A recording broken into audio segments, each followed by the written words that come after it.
Gálatas capítulo 5, versículo 22, diz: mas o fruto do Espírito é amor, alegria, paz, paciência, em algumas versões, longanimidade, benignidade, bondade, fé, ou em outras versões, fidelidade, mansidão, domínio próprio, ou em outras versões, temperança. Senhor Jesus, torna cativo nosso entendimento a esta palavra, em nome de Jesus, em nome de Jesus. Você pode dizer amém? A pergunta que eu preciso fazer a você é: quem está mentoreando suas emoções? As suas emoções, ela está sendo influenciada por qual mentoria? Essa imagem nos remonta a um filme alguns anos lançado divertidamente, que mostra exatamente a dinâmica de temperamentos que sucede dentro de uma juniora, né? E você? Quem tem governado as suas emoções? Há muito tempo atrás, quando se falava do mundo profissional, se valorizava muito a questão do QI, a questão da capacidade técnica intelectual.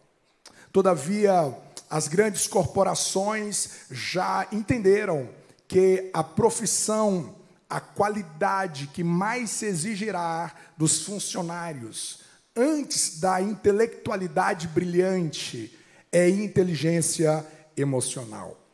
Porque muitas pessoas que são bons profissionais tecnicamente, mas por não conseguir gerir as suas emoções, não conseguem produzir, não conseguem fluir no trabalho.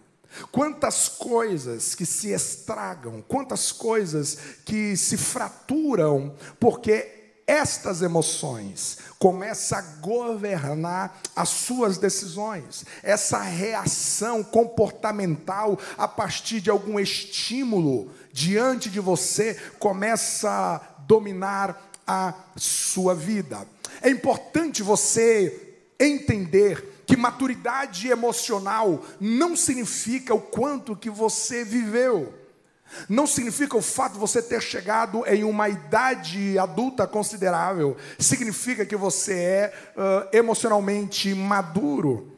Mas a sua maturidade emocional tem muito a ver com aquilo que você aprendeu ao longo dos processos para administrar as suas emoções.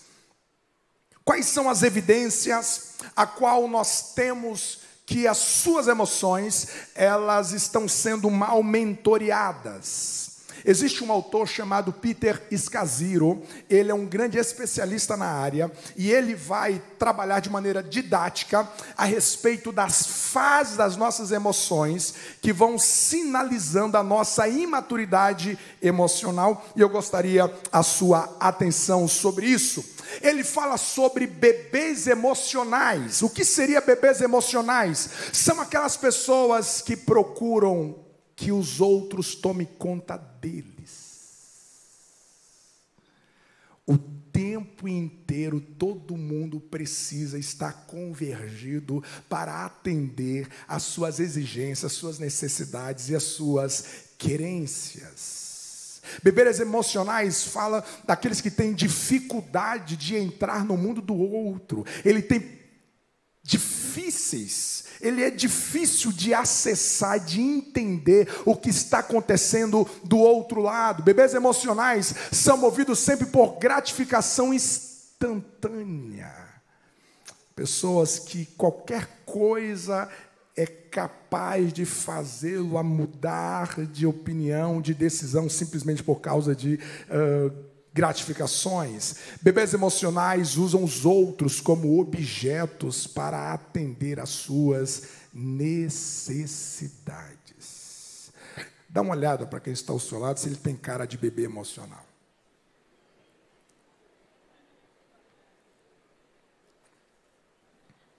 Ele vai falar sobre as crianças emocionais. Crianças emocionais são aqueles que estão contentes e felizes enquanto recebem o que querem.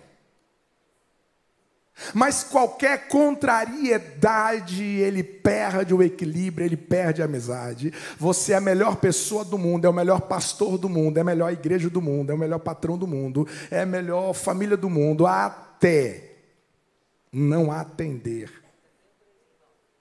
o que quer. Crianças emocionais interpretam as discordâncias como ofensas pessoais. Você conhece alguém assim que você é proibido de discordar dele? Você é proibido de discordar dela? Porque se você discordar, significa que você está brigando. Discordar significa que você é machista. Discordar quer dizer que você é feminista. Quer dizer que você é fundamentalista. Discordar quer dizer que você colocou a mão no vespeiro. Pessoas que não suportam alguém pensar diferente, porque as suas emoções azedam. Crianças espirituais magoam-se com facilidade. Um mosquito que pica, ele pensa que é uma serpente que o envenenou. Você conhece alguém assim que você precisa pisar em casca de ovos, porque senão ele interpreta tudo errado? Crianças emocionais, eles queixam-se, retrocedem, manipulam, se vingam, tornam-se sarcásticos quando não conseguem o que querem. Crianças emocionais têm grande dificuldade em discutir com calma as suas necessidades e vontades de uma forma madura e amorosa. Criança, opa, passou. Dá uma olhada para quem está ao seu lado, se ele tem cara de criança emocional.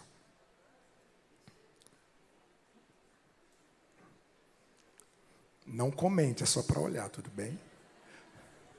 Adolescentes emocionais são aqueles que tendem a ser quase sempre defensivos. Pessoas que o tempo todo andam se armados por aquilo que viveu, por aquilo que sofreu, e por imaturidade emocional, qualquer coisa, a sua arma já está apontada. Adolescentes emocionais sentem-se ameaçados e ficam amedrontados com as críticas. Adolescentes emocionais ficam de olho no que dão para pedir algo em troca depois. Adolescentes emocionais tratam o conflito precariamente, não aceita a disciplina, não aceita a correção, sempre acusando, fazendo concessões, recorrendo a terceiros, fazendo cara feia ou ignorando o assunto por completos. Adolescentes emocionais têm grande dificuldade em verdadeiramente ouvir o sofrimento, as decepções e as necessidades de outra pessoa. Eles tornam-se preocupados consigo mesmo como ponto central. E os adultos emocionais? Os adultos emocionais, eles identificam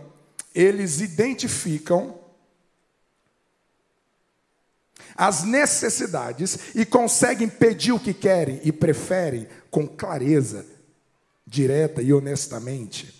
Eles reconhecem, administram e assumem as suas responsabilidades por suas ideias e sentimentos. Os adultos emocionais, mesmo sob estresse, eles conseguem expressar as suas próprias convicções e valores sem se tornar antagônicos. Eles dão espaço para que os outros cometam erros e não sejam perfeitos.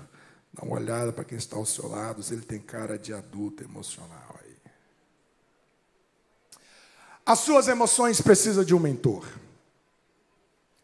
As emoções, elas são essas reações a partir daquilo que você vive do mundo interno. E você não pode permitir que as suas emoções sejam mentoreadas a partir da imprudência, a partir da insensatez. Você não pode permitir que as suas emoções sejam dirigidas, sejam governadas pela ignorância, sejam regidas por uma infantilidade.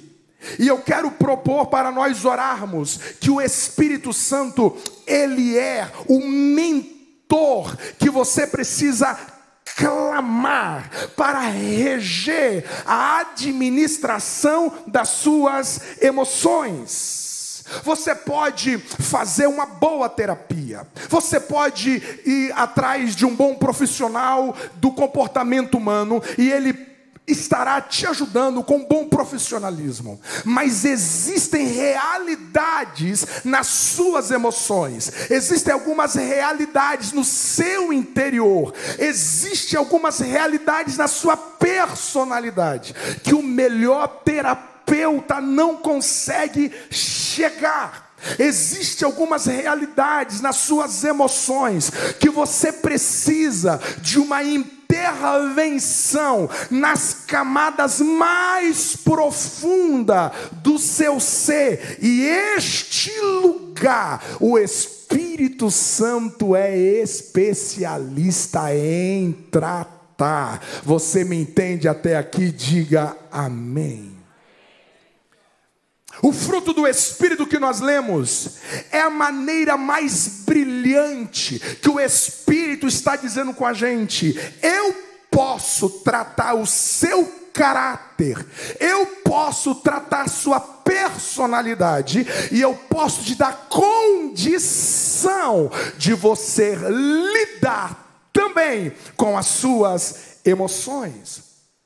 É interessante porque cada característica que nós encontramos nesse fruto do Espírito são valores, são realidades que, se eles florescerem na sua vida, você estará protegendo as suas emoções. Se você clamar ao Espírito Santo, dizendo: Espírito Santo, vem mentorear as minhas emoções, venha gerar isso no meu espírito, venha gerar isso na minha alma, você ganhará habilidades sobrenaturais para administrar a sua vida. Por exemplo, o texto vai dizer que o fruto do Espírito é domínio próprio.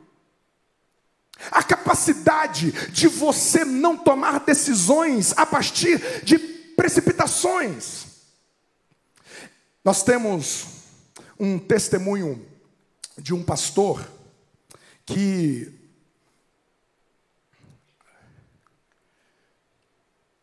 uma mulher foi cantar na igreja que ele pastoreava aqui em Blumenau, e o zíper da saia dela estava aberta.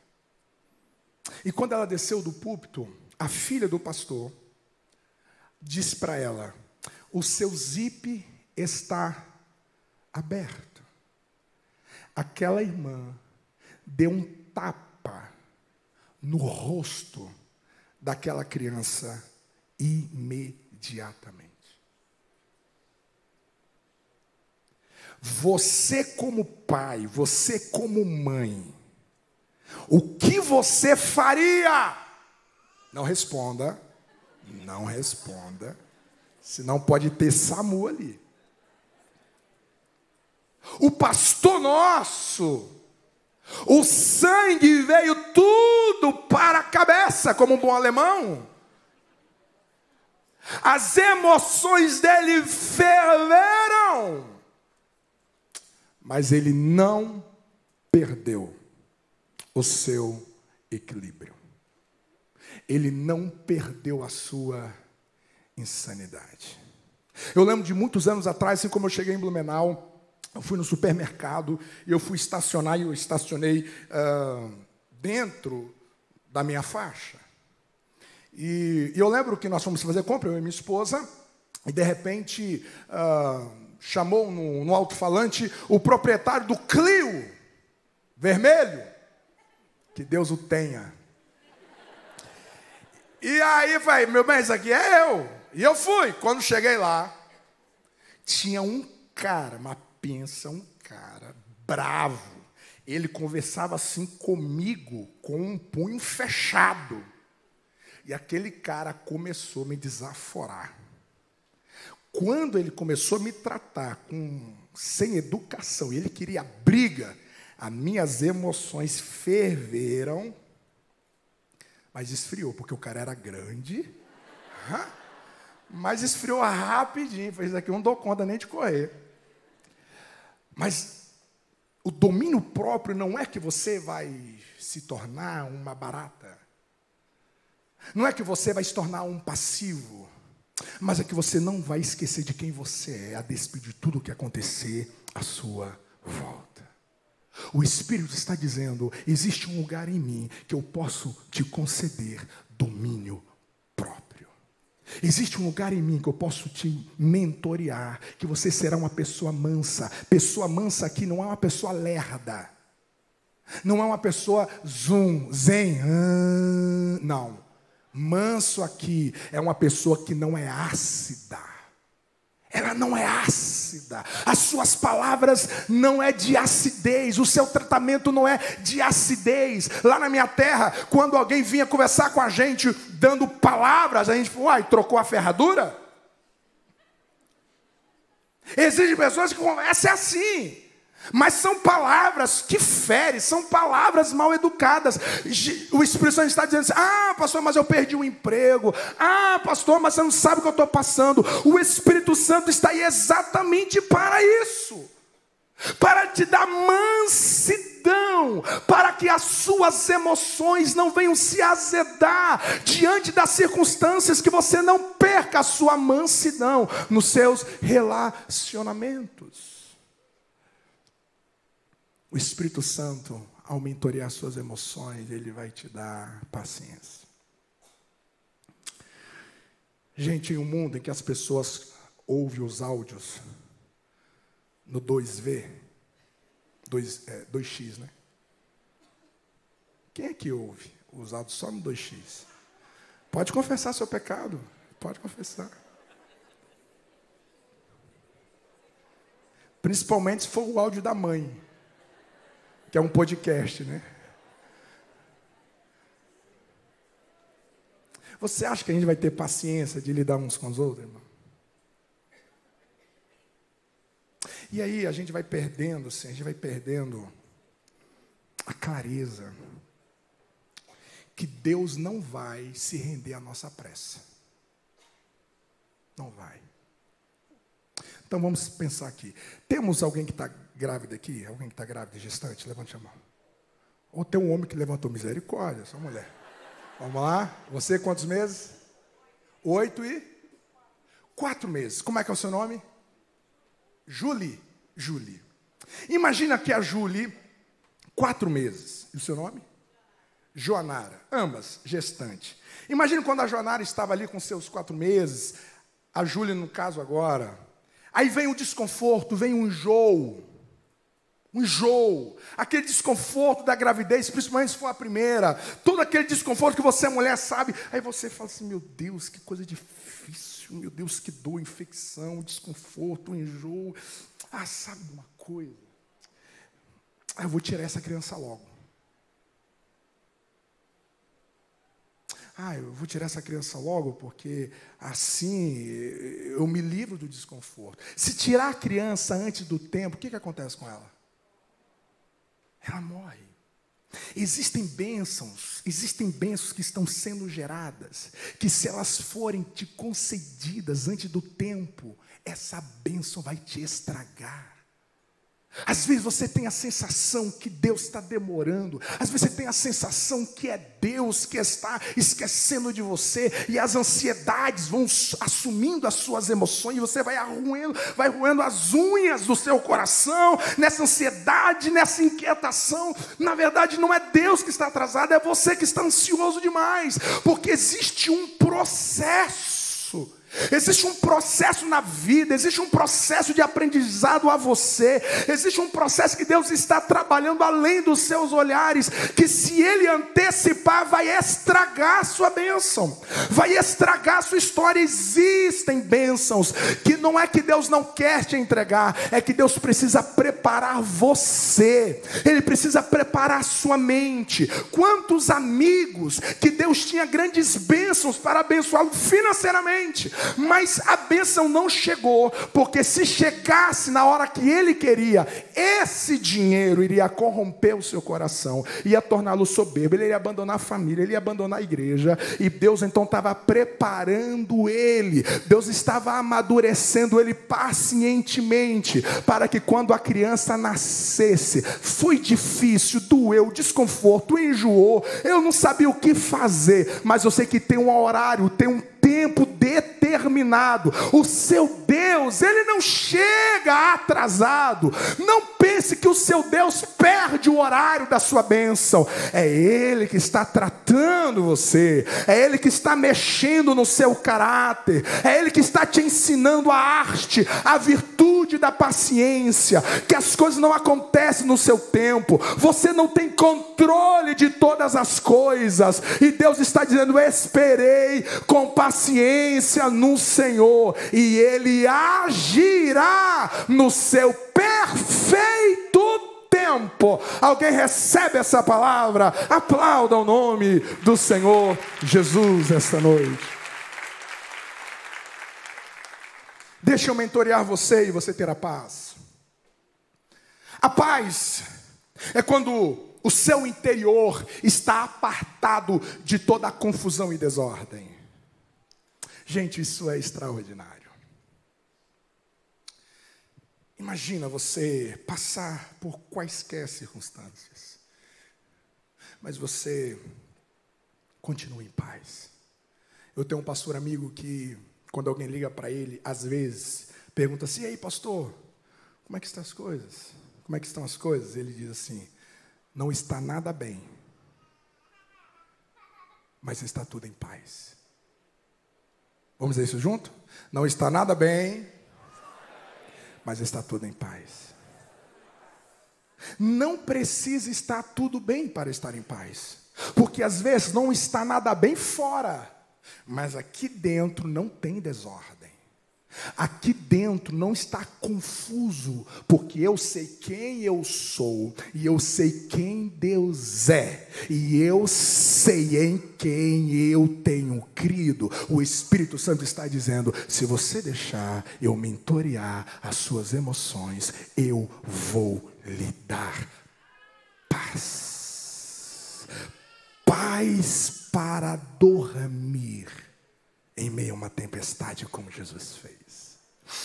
Paz para você dormir tendo a sentença de morte para o dia seguinte. Eu tenho paz para o seu coração. Se ele mentorear as suas emoções, você vai viver uma alegria que o dinheiro não te dá. Como pastor, a gente já viveu tantas experiências de luto, por exemplo, de perdas, de diagnósticos. Existem pessoas que a gente convive, que a gente pergunta: como pode essa pessoa ainda estar alegre em Deus? Não é que não chorou, não chorou, mas há um contentamento aqui dentro em relação à vida. Eu quero convidar a você, não vamos aprofundar mais, mas eu quero te dar apenas um aperitivo para que você convida o Espírito Santo a mentorear as suas emoções. Não golpeie as suas emoções com as suas ansiedades. Não maltrate as suas emoções a partir daquilo que está tão desesperador à sua volta. Diga: Espírito Santo, rege as minhas emoções, porque eu quero viver este amor, eu quero amar a Deus, eu quero amar pessoas, eu quero amar a vida, eu quero ser alguém feliz, eu quero ser alguém alegre, que não é algo que vem de fora para dentro, mas é algo que brota aqui de dentro para fora. Eu quero ter essa paz, eu quero ter essa ordem interior, eu quero ser paciente, eu quero aguardar os processos. Eu não quero tomar decisões precipitadas. Eu quero ser benigno, essa inclinação para o bem. Eu quero ter a bondade, eu quero ter ação, decisões de fazer o bem às pessoas, atos de bondade. Eu quero ser fiel, eu quero ser manso. Eu quero que o Senhor me dê essa temperança, esse domínio próprio. eu preciso que o Espírito Santo venha mentorear as minhas emoções. Porque quando eu estou regendo as minhas emoções, eu posso fazer perder muitas coisas valiosas. Talvez você chegou até aqui no estado que chegou porque está faltando uma mentoria nas suas emoções.